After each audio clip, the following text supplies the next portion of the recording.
Good morning, boys and girls. It's Miss Michelle here with our Bible lesson for this week. Do you enjoy fishing? Have you ever caught a fish? Well, fishing is a really great sport.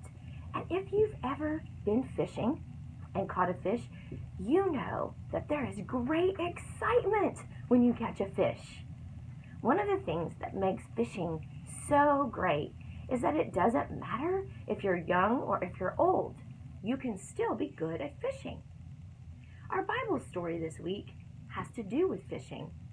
In fact, it has to do with Jesus fishing, but maybe not quite the way that you're thinking.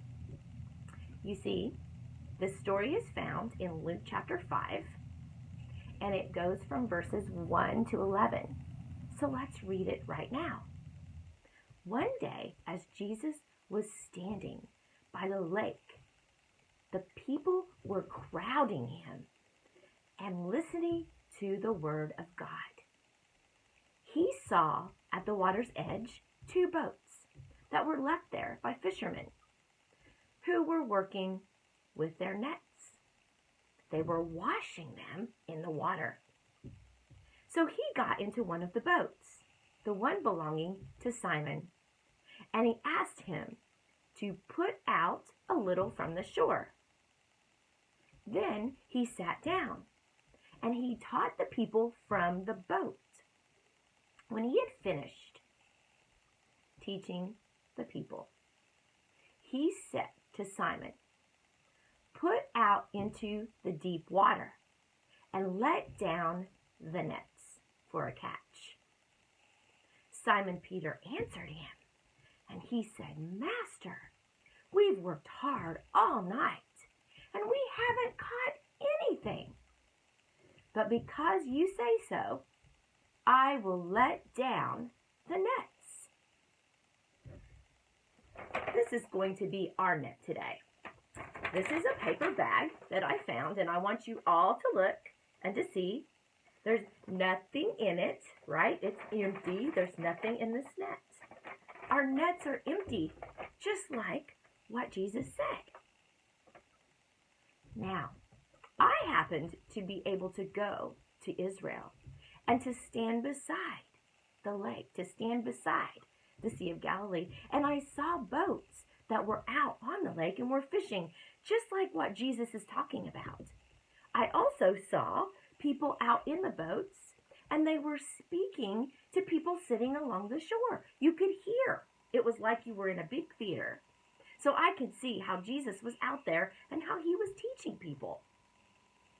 So the next verse says that when they had done so, which means when they had thrown the nets over the side of the boat, they caught such a large number of fish that their nets began to break.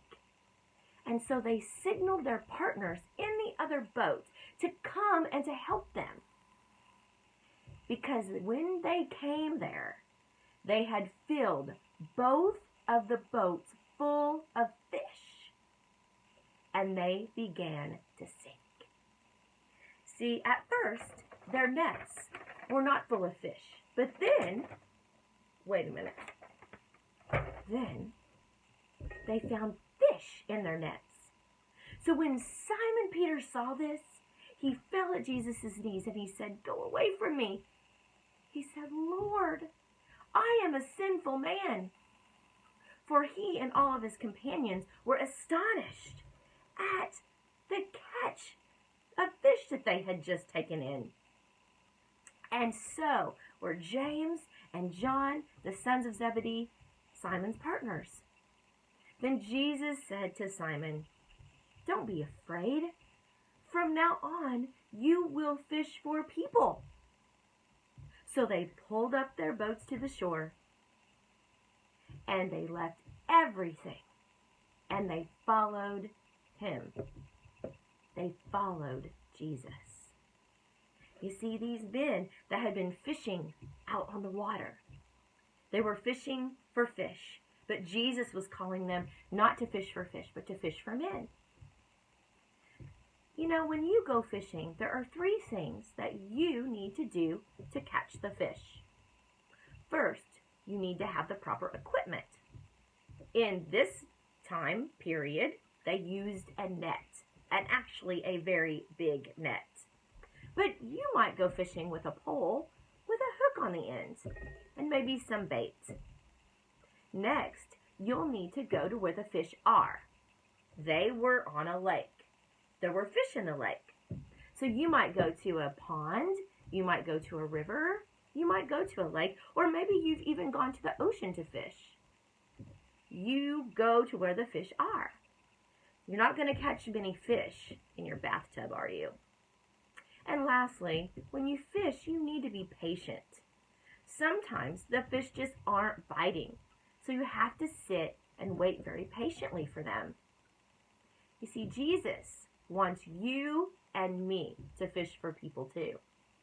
That means that Jesus wants us to tell others about him and about what he has done for us.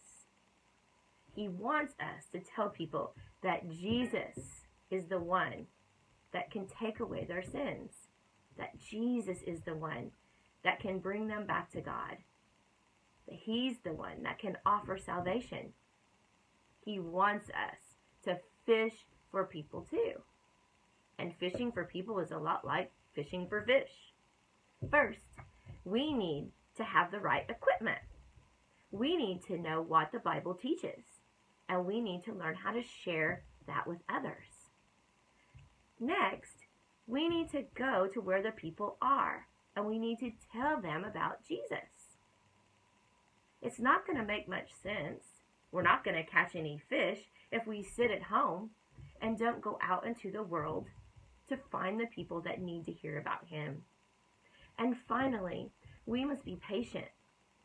There will be people that won't want to listen to you. They won't want to hear about Jesus. And there might be people that sit there and listen to you, but really don't change on the inside.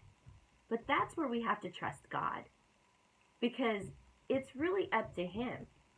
We need to be patient, and we need to let God work inside of their hearts. You know, if we don't do this, who's going to?